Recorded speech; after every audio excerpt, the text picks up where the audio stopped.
강원국의 지금 이 사람.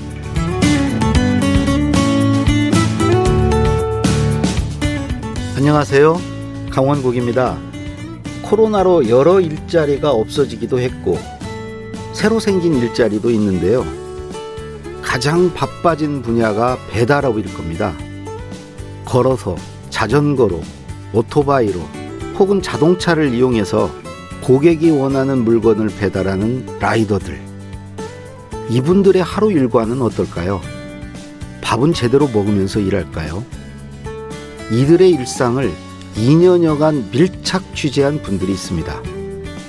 뉴스타파의 강혜인 기자, 프레시안의 허환주 기자 만나보겠습니다.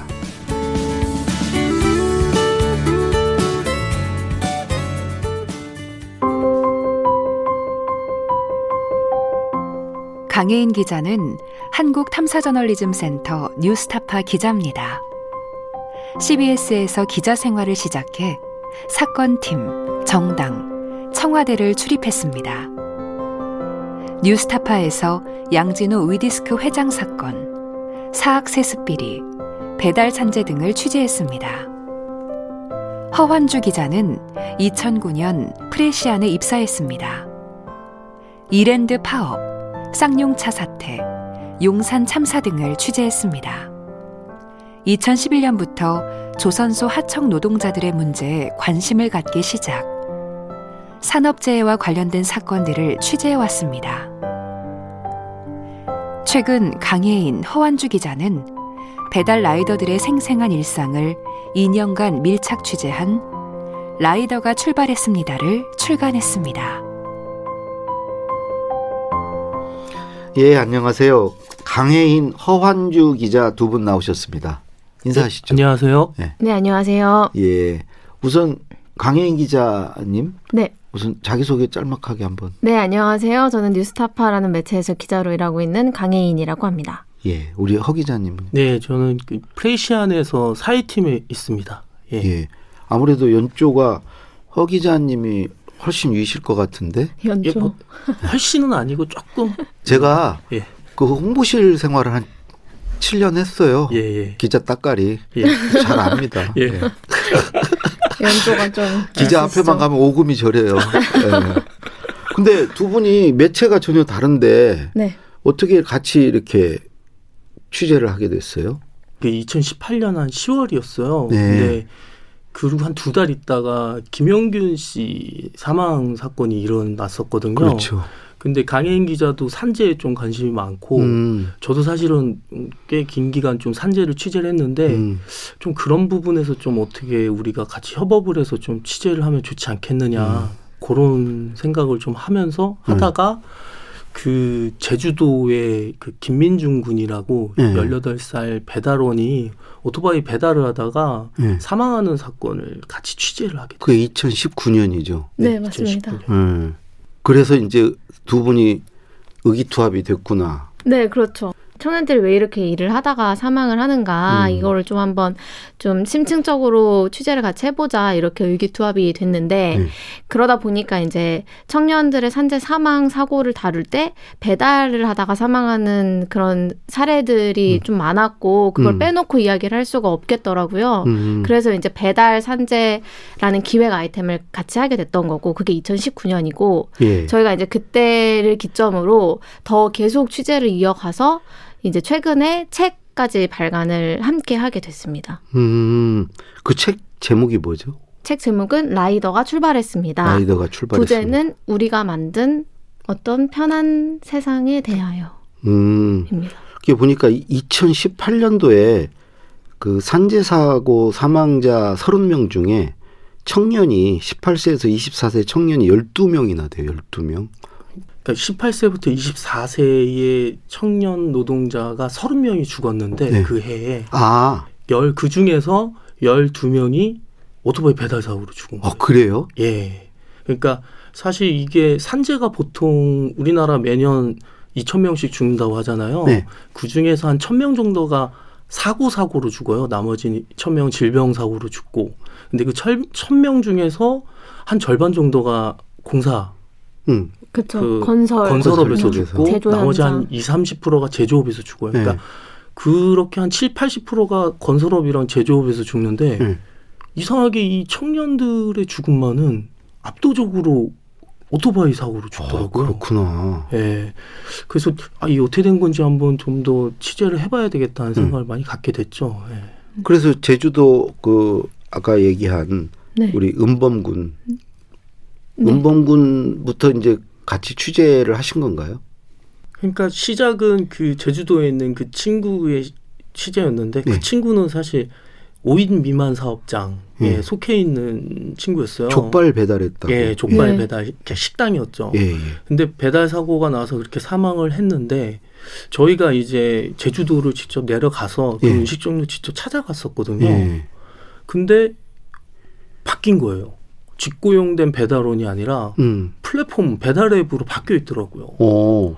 그러니까 사실 그런 식의 책임을 피하고 좀 자유롭게 이제 노동자를 사용할 수 있는 수단으로서 이제 배달 앱이 이용되고 있더라고요. 그래서 저희는 좀 사실 그런 이제 직고용된 배달원, 청년 배달원의 문제에서 좀 문제의식을 좀 확대시켜서 이 플랫폼에 지금 일하는 지금 이 사람들은 대체 누구고 이 플랫폼은 어떻게 굴러가는지를 한번 취재해보자고 좀 더 확장시켰죠. 그러면서 한 2년 가까이 이제 플랫폼을 계속 취재를 했는데 시간이 굉장히 길어졌어요. 생각했던 것보다. 길어지는 게 취재를 하고 야 이제 어느 정도 됐다 하면은 플랫폼이 또 바뀌어요. 아. 계속해서 바뀌니까. 뭐 예를 들어서 최근에 이제 AI가 논란이잖아요. 네. 저희가 처음에 취재할 때 AI도 없었거든요. 그렇죠. 그러니까 지금 AI가 상당히 문제라고 해서 여러 가지 논란이 되고 있는데 그런 식으로 지금 플랫폼에서는 여러 가지 좀 혁신이라고 하면서 다양한 좀 기술적인 여러 가지 시스템이나 이런 거를 굉장히 많이 도입시키면서 빠르게 변화하고 있더라고요. 그래서 그걸 좀 하나하나씩 좀 챙기는 게 상당한 시간이 걸렸던 것 같습니다. 그러니까 예전 같으면 이제 중국집이다. 그러면 중국집에서 자체적으로 이제 배달하시는 분을 고용해서 네, 고용하죠. 있잖아요. 근데 이제 그게 아니라는 거죠, 지금은. 그렇죠. 그 배달 앱 그냥 플랫폼 기업이 이제 제공을 해 주는 건가요, 그거를? 그렇죠. 말하자면 아주 단순화해서 얘기를 하자면은 그렇죠. 인력을 제공을 해주는 거죠. 그럼 사고가 났을 때 누가 책임을 지나요? 배달 앱에서 책임을 져주나요? 이런 부분이죠. 그러니까 식당에 고용돼서 배달을 했을 때는 식당이 사업주로서 산업안전보건에 대한 의무를 져야 되지만 지금 현재 배달 앱에서 일하는 배달원들은 라이더들은 개인 사업자의 신분으로 배달 앱과 자기와 이렇게 개인들 1대1로 계약을 맺는 그러니까 개인 사업자지만 특수고용 노동자라고 우리 사회에서는 좀 표현하죠. 네, 특고라고 맞습니다. 하죠. 그렇기 때문에 사장이기 때문에 다치거나 일하거나 다치거나 뭘 해도 자기가 책임을 지는 구조로 가는 거죠. 사실. 그래서 기존에 이제 직고용된 배달원들은 이제 사업주의 그 책임을 물었다면 지금은 자기가 다치면 자기한테 책임을 묻는 구조로 가게 됐죠. 그러네요. 근데 더 문제인 게 이제 이 배달 시장이 엄청 커지고 있잖아요. 네. 지금 시장 규모가 얼마나 되는 거예요? 지금 통계청 내용 보면요. 2017년에 2조 3,543억 원 정도 됐던 게 이게 매년 2배씩 늘어가지고 2020년에는 16조 4,341억 원이 됐다고 해요. 시장 규모가. 시장 규모가. 네. 아니, 우리 배달 받는 사람은 편하고 좋은데 그럼 주로 여기에 지금 이 배달 시장에 뛰어드는 그 종사하시는 분들은 그 연령이나 뭐 남녀 뭐 이런 걸로 따져봤을 때 주로 어떤 분들이신가요? 보통 일단 남자가 압도적으로 많긴 하고요. 성별로는. 네. 거의 압도적으로 남자가 제일 많고 연령대는 굉장히 좀 다양해요. 네, 30, 40대에서도 꽤 굉장히 많이 있어요. 많이 50, 있었던 것 60대도 같아요. 우리 네, 때도 많이 있습니다. 네, 많이 있고. 주로 그 음식이고 거의 한 90% 넘게가 음식이고 요즘 뭐 화장품이라든가 그런 것도 좀 배달하는 식으로 많이 하더라고요. 그리고 사실 그 비마트라는 뭐 배민에서 운영하고 있는 비마트 같은 경우에는 뭐 공산품이라든가 문구점에서 파는 그런 것도 배달을 하기 때문에 점점 이제 음식점에서 조금 일생활에 쓰는 생활 필수품 같은 것도 굉장히 많이 좀 늘려나가고 있는 앞으로 더 이렇게 품목이 확대되겠네요. 네. 만약에 제가 이제 배달원을 하고 싶다. 그러면 이제 어떤 절차를 밟아서 배달원이 되는 거죠? 그 스마트폰에 앱을 이제 설치를 하셔가지고요. 예. 이제 그 거기서부터 어렵네. 그런가요? 하여튼, 하여튼 뭐 아들한테 애플리케이션 해달라고 혹은 그냥 그 온라인으로 이제 접속을 하셔가지고 라이더가 되는 그 신청하는 게 있어요. 근데 온라인으로 하면은 뭐 한 1, 2분 만에 이제 개인정보를 입력을 해서 이렇게 하고 그러면은 요즘에는 또 그런 이제 워낙에 사고라든지 이런 문제가 많이 지적이 됐기 때문에 대형 플랫폼사에서는 그 이제 10시간인가요? 그 안전교육을 이수를 온라인으로 하게 되어 있어요. 그 10시간 교육할 때는 돈 주나요? 줍니다. 돈을 주나요? 돈 줘요? 한 3만 원인가 4만 원 줘요. 10시간 교육이 3만 원? 네. 뭐 거의 뭐 준다고는 할 수는 없네. 하기야 교육만 받고 많이 주면은 안 하는 사람. 근데 그것도 교육을 받고 그 배달을 몇 건 이상 해야지만 했을 때 그 돈을 그게 줘요. 같이 딸려서 같이 나오는 거거든요. 진입 장벽이 높지는 않네요. 굉장히 누구나 낮죠. 할 수 있는 누구나 거네요. 할 수 있게. 그게 사람 건강이라든가 뭐 이런 걸 체크하거나 뭐 이런 건 전혀 없는 거네요. 그런 거 전혀 없었고 내가 가지고 있는 운송수단이 무엇인지 자동차인지 뭐 오토바이인지 아니면 도보인지 요즘에는 걸어서도 배달을 하게 돼 있거든요. 그래서 뭐 자전거인지 그런 거 킥보드인지. 그것만 등록을 하게 돼 있어요. 이거를 이제 등록을 하고 뭐 자동차나 오토바이 같은 경우는 그 딸려오는 그 보험도 있어요. 그래서 그거 가입해야 되고 거기서 이제 자동적으로 등록을 하면 가입을 하게 해주거든요. 그러면은 바로 이제 일을 하실 수가 있어요. 그래 라이더가 꼭 오토바이만 타는 건 아니네요. 차를 가지고도 그럼요, 라이더를 하는 거네요. 내가 이제 뭔가 이동을 할 수 있는 수단만 가지고 있으면 되는 거였고 그게 진입 장벽이 원래도 굉장히 낮았는데 훨씬 더 낮아진 게 아무런 그 운송 수단이 없어도 그러니까 내 두 다리만 가지고도 배달을 할 수가 있게 요즘엔 됐거든요. 그걸 반기는 젊은 분들도 계실 것 같은데. 사실 코로나 때문에 그리고 사실 요즘 최저임금이 굉장히 많이 올라서 자영업자 분들이 시간 알바나 이런 걸 굉장히 많이 줄였잖아요. 이제 그렇게 되니까 이제 20대 초반에 이제 대학생이라든가 그런 청년들이 사실 그런 부분에서 아르바이트로 그런 일을 굉장히 많이 해서 좀 어떻게 충당을 했었는데 그런 코로나로 그런 일자리가 되고 사라지면서 사실은 많이 이쪽으로 많이 유입이 됐죠. 그렇구나. 네. 두 분은 직접 배달 일도 하셨다고요? 네. 얼마나 하신 거예요? 한 두 달 가까이 좀 자동차로도 해보고 뭐 걸어서도 해보고 자전거로도 해보고 그 오토바이로는 한번 이제 따라가 봤어요. 그 배달하시는 분들 동행 취재하는 식으로 해서 직접 따라가 보기도 하고 그래서 그거 해서 돈 좀 벌 수 있던가요? 아니요. 그러니까 강인 기자가 저한테 우리 더블로 돈 버는 거 아니냐고. 무슨 이제 기자로 월급을 버는데 이제 취재하면서 투잡을 뛰면서 우리 뭐 저녁 때 소고기는 먹을까 뭐 먹을까 막 이랬는데 그날 우리의 환상은 한 몇 시간 되지도 않고 일순간에 다 무너졌죠. 근데 또 이 일을 해서 이게 돈을 벌 게 안 되더라 이렇게까지는 뭐 그 일을 실제로 하시는 분들이 계시니까 그렇게 말씀은 못 드리는 거고 그런데 정말 힘들더라고요. 뭐가 힘들던가요? 구체적으로. 그러니까 예를 들어서 이런 거죠. 아까 전에 AI 잠깐 말씀드렸는데 배달 앱에 이제 음식을 이제 픽업을 하면 이제 딱 그 앱에서 떠요. 이제 15분 안에 배달을 하라고. 그러니까 예를 들면 지시식으로 내려와요. 근데 이제 어디 가는지 동선을 나오면은 이렇게 일직선으로 이렇게 쫙 거져요. 지도가. 도로가 이렇게 구불구불 있고 건물도 다 이렇게 있는데 그걸 다 무시하고 이제 쫙 꺼져요. 이렇게 가면은 하늘을 날아가든가 뭐 벽을 뚫고 지나가는 수밖에 없어요. 근데 15분 안에 가라고 하는데 저희가 어쨌든 그럼 카카오 맵을 켜가지고 이제 어떻게 가는지를 길을 다시 이제 검색을 하면은 구불구불 이제 사람이 다니는 도로로 해가지고 위치까지 해서 어디까지 가라고 이렇게 나오거든요. 그걸 이정표를 보고 저희는 가는데 그러면 카카오 맵에서 걸리는 시간은 한 18분, 19분 이렇게 돼요. 원천적으로 불가능하고. 그렇죠. 실제 걸리는 시간보다 훨씬 적은 시간을 주면서 이 시간 안에 이제 배달을 하는 게 좋겠다 이렇게 얘기를 하니까. 노력해서.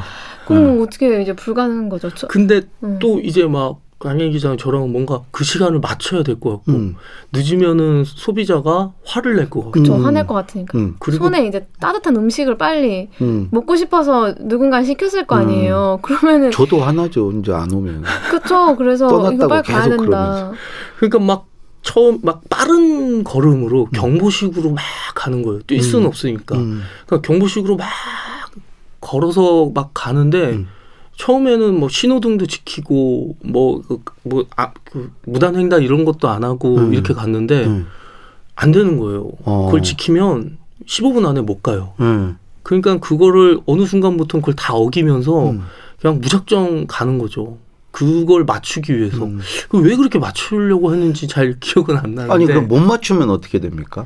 그렇다고 막 당장에 눈에 보이는 페널티는 없는데 근데 일단은 왜 이렇게 맞추려고 그러는 거야? 정해진 시간을 넘으면은 그러니까 0분 초과부터 시작해가지고 1분 초과, 2분 초과 그래서 계속 그 앱 핸드폰 상에 그게 빨간 강박같이 막 글씨로 되는구나. 이제 크게 써 있어요. 이제 3분 초과됐다. 10분 초과됐다. 응. 이러면 이제 누군가는 왜 안 와? 내 음식 왜 안 와? 이렇게 기다리고 있는 그런 것도 소비자 상상이 똑같이 되고. 그걸 보고 있거든요. 그렇죠. 소요되는 시간과 그리고 오는 거를 어디 오는지까지도 다 추적이 되거든요. 그걸 보고 있으니까 보고 있다는 걸 느끼는 순간 이제 후달리는 거죠. 그리고 그 페널티는 없다고요 하나도? 아니요, 페널티가 그러니까 당장에는 그런데 그 배달원 라이더들을 평가할 수가 있어요. 그러니까 이제 그걸 이제 주고 나서 예를 들면은 나중에 그러니까 만약에 이제 강인이라는 라이더가 좋은 평가를 받아야지 그게 알고리즘으로 자동적으로 배달이 매칭이 되는 거라서 이게 그러니까 강인이 100점짜리 라이더면은 음식이 잘 들어올 거 아니에요. 그러니까 일거리가 잘 들어올 텐데 만약에 제가 50점짜리밖에 안 되는 라이더면은 이게 그러니까 이 알고리즘이 저한테 배달을 안 줄 수도 있는 거죠. 그렇게 그런 생각이 드니까 이런 그 하나하나의 그런 태스크를 잘 수행하는 수밖에 없는 거예요. 그 AI에 완전히 노예가 되는 거네. 거기에 구속이 되어 있네. 그리고 또 하나는 그런 게 있어요. 배달 수락률. 배달을 하시겠습니까 해서 그 수락을 받아야 되거든요. 그건 뭐죠? 이게 앱이 있으면 마냥 이렇게 갑자기 갈 수는 없잖아요. 뭐 앱이 시켰는데 네, 호출이 뜨는 거예요. 그걸 싫다고 딱 봤을 때 이 시간 내에 못 가나 그러면 이제 수락 안 할 수 있잖아요. 나 안 가겠어. 그럴 수 있잖아요. 그러면은 그걸 자꾸 몇 번 거절하면은 그게 또 수락률이 떨어지면서 점수에 반영되고 그게 또 페널티가 돼요. 그래서 제일 두려워하는 거는 결국 앱에서 블라인드 처리되는 거거든요. 실질적으로 그러니까 개인 대 개인으로 계약을 맺은 개인 사업자잖아요. 그러니까 앱에서는 계약 취소를 할 수 있는 거예요. 그렇게 되면 이제 일을 할 수 없게 되니까 굉장히 불안한 거죠. 그러니까 어쨌든 시간을 맞추려고 그러고 뭐 배달을 하는데 화장실에 있더라도 배달 콜이 뜨면은 받을 수밖에 없는 구조가 되는 거예요. 그러네. 그것의 노예가 되겠네 정말. 그러니까 사실은 그렇게 딱 주소만 보면은 우리가 생각할 수 없는 상상할 수 없는 그런 변수들이 너무 많아가지고 그렇게 일을 실제로 할 때는 뭐 예를 들어 그냥 뭐 오르막길이나 내리막길이나 이런 것도 당장 우리가 그 일을 받았을 때는 알 수가 없잖아요. 그렇죠. 그럼 딱 그냥 뭐 여의도에 어디로 가라 이렇게 되어 있으면은 그것만 가지고는 할지 말지 사실 선택하기도 조금 그렇고 그래서 일단은 일이 있으니까 하겠다 이렇게 해서 딱 수락을 하면은 뭐 복잡한 되거나 아니면 뭐 엄청 후미진 곳이라든지 뭐 이런 경우도 일상 다반사로 일어나니까 그런 부분들이 뭐 노동자가 스스로 자기의 노동 여건을 컨트롤하거나 뭐 이런 상황은 아니더라고요. 전혀. 굉장히 똑똑하시네. 역시 기자분들아. 근데 이런 벌점, 페널티도 있는데 별점도 있다고 들었어요? 별점은 아마 음식점. 그러니까 배달앱이랑 그러니까 배달원이랑 배달앱이랑 계약을 맺는 게 한 축이면 그렇죠. 이번엔 음식점이랑 배달앱이랑 계약을 맺는 게 또 한 축이에요. 근데 이제 음식점 같은 경우는 이제 이 배달앱에 입점을 하잖아요. 그렇죠. 입점을 하는데 여기서 이제 소비자들이 그 음식점에 평가를 하죠. 네, 얼마 전에 누구 돌아가셨는데 네, 음식점주. 쿠팡 이츠에 입점하셨던 김밥 가게에 계신 아주머니가 이제 소비자의 컴플레인을 몇 번 이제 좀 악성 컴플레인이었는데 그렇죠. 그걸 견디다 못해가지고 결국 전화를 받다가 이제 쓰러지셔가지고 사망을 하시는 사건도 있었죠. 근데 이게 이 자영업자 하시는 분들한테는 이 별점이 굉장히 중요한 이유가 자기들이 어떻게 지우지도 못하고 아무것도 못하는데 이 별점 하나에 따라서 매출이 확 달라지거든요. 그리고 배치도 배달앱에서의 상단에 배치된 그렇죠, 게 굉장히 그래야지. 중요한데 그게 여러 가지 요소가 있지만 그 중에 하나가 별점이 몇 점인지도 굉장히 중요하거든요. 근데 그거를 관리를 할 수밖에 없는데 그런 부분에서 이제 좀 안 좋은 이제 소비자들이 그런 부분에서 문제 제기를 하거나 별점 테러라고 하죠. 그런 걸 당할 경우에는 속수무책으로 당할 수밖에 없는 그러니까 것인 거죠. 그것도 문제네요. 그럼요. 네, 요즘에는 근데 진짜 기사 사회적 이슈가 많이 문제가 되는 게 사람들이 음식을 시킬 때 갑자기 그냥 공짜로 뭐 예를 들면 중국집에 음식을 시킨다. 그러면 공짜로 뭐 서비스로 탕수육 뭐 하나 주세요. 안 주면은 별점 테러합니다. 뭐 이런 식으로 하니까 이제 업주들은 엄청 스트레스를 받는 만두면 거죠. 몰라도 탕수육 너무 심하지. 예를 들면 그러니까 뭐 돈이 없으니까 네. 외상하겠다. 뭐 이런 식으로 한다거나. 대다수의 소비자들이 그러진 않지만 몇몇 분들이 그러는데 이게 몇몇 분들이 만약에 그런 식으로 별점 테러를 하면은 이게 만약에 0점을 줬을 때 그걸 다시 회복하는 게 너무 어렵대요. 아니 이게 근데 너무 얘기를 어렵대요. 들어보니까 양대 축인데 그 악의 축이 배달 앱이네. 소위 그 플랫폼 기업이라고 그러죠. 네. 그 배달 악의 앱을 축. 그런 걸 플랫폼 기업이라고 하는 거죠. 네, 네네. 플랫폼 쉽게 좀 기업입니다. 설명하실 수 없어요? 플랫폼 기업? 플랫폼이라는 거는 한마디로 그 우리 뭐 기차 탈 때 옛날 열차 탈 때 몇 번 뭐 3-1 뭐 플랫폼에 서 계십시오 아, 그 뭐 이러잖아요. 플랫폼이에요? 왔다 갔다 할 때 이제 정차할 때 거기 이제 사람과 이제 뭐 열차라든가 이런 걸 연결시켜주는 매개체라는 개념으로 보시면은 되게 심플하실 텐데. 아, 그렇구나. 그러니까 한마디로 중개한다고 보시면 중개업 배달 앱이 이제 그런 플랫폼. 그렇죠. 그거 뭐 혁신이라고 그러고 막 그러잖아요.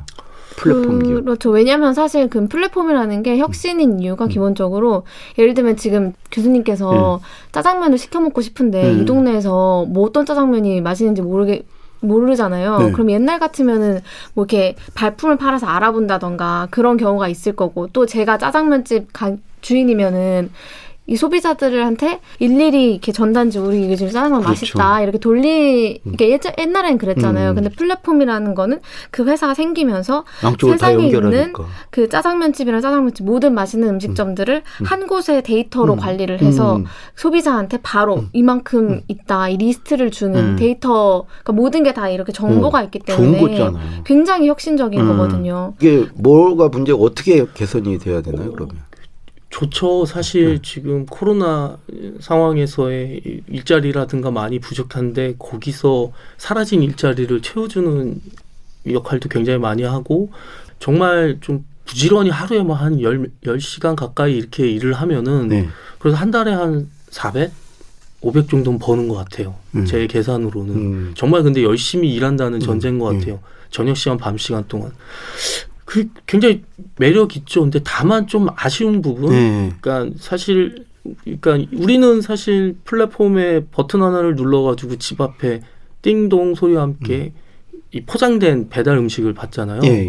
근데 여기서 일하는 이제 노동자의 처우라든가 그리고 이 플랫폼이 어떤 구조로 돌아가는지에 대한 거는 조금 한번 짚어볼 필요가 있다고 생각하는 건 저는 사실 지금 이 플랫폼이 옛날에 지금 많이 사라졌는데 직업소개소, 인력소 같다는 생각이 많이 들어요.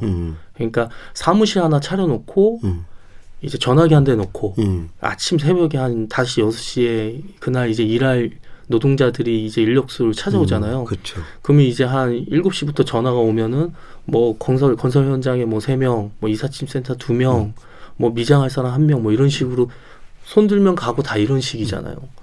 근데 그런 직업 소개소가 우리는 좋다고 이야기하지 않잖아요. 그렇죠. 우리가 사실은 굉장히 좀 안 좋은 가장 우리 사회에 좀 어떻게 보면 밑바닥에 있는 존재, 제도, 시스템이라고 생각하고 그 시스템을 우리 사회에서 좀 어떻게든 개선하고 고쳐야 된다고 생각을 하잖아요. 저는 플랫폼이 좋은 큰 장점도 있지만 직업 소개소 같이 좀 안 좋은 일자리, 굉장히 좀 질 나쁜 일자리를 계속 양산해내고 있다는 생각이 기업이. 듭니다.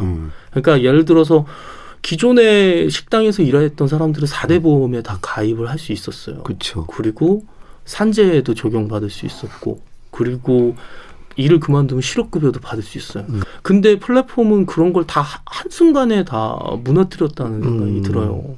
사실 개인 사업자라는 명분으로 일은 사실 전속성을 갖고서 그 앱을 위해서 일을 하고 있는데도 4대 보험이라든가 뭐 한 달에 주는 월급이라든가 실업수당 뭐 그리고 저녁 때 일하면 사실 시간의 수당을 주고 이런 식으로 다 가야 되잖아요. 근데 그런 게 모든 게 다 건당으로 정리되는 구조로 간다는 거죠. 예, 하여튼 이게 뭐 거의 열린 토론 분위기가 돼서 그러니까 방금 우리 허 기자님 얘기하신 게 이 책에서 전하고 싶은 얘기잖아요. 네네. 예, 네. 그 마지막으로 네. 실제로 이제 배달 일을 해보시니까 그 배달을 받으시는 분이 어떻게 했을 때 고맙고 반갑던가요? 어떤 반응을 보일 때 물건을 갖다 드렸는데. 그러니까 제가 한번 그 비가 엄청 올 때 네. 자전거에 백팩을 메고 이제 떡볶이를 명지대이제 앞에서 그 되게 유명한 떡볶이 집이더라고요.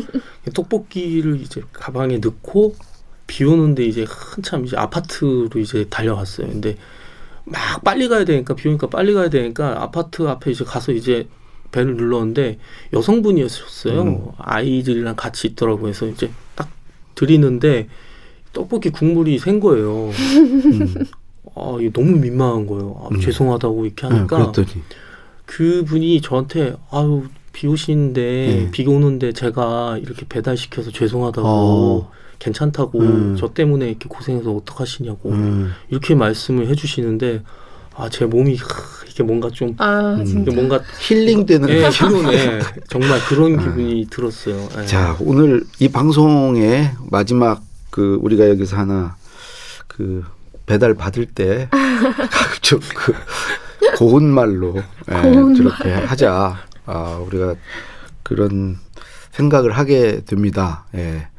두 분 정말 길게 정말 얘기 듣고 싶은데 이 정도에서 이제 마쳐야 될 것 같아요. 네. 두 분 나오셔서 감사하고요. 쓰신 책 그 라이더가 달려갑니다. 라이더가 출발했습니다. 아, 출발했습니다. 이 책 많이 팔리기를 바라겠습니다. 아, 감사합니다. 예, 감사합니다. 고맙습니다. 뉴스타파 강혜인 기자 그리고 프레시안의 허환주 기자가 쓴 책 라이더가 출발했습니다. 관련한 내용 들어봤습니다.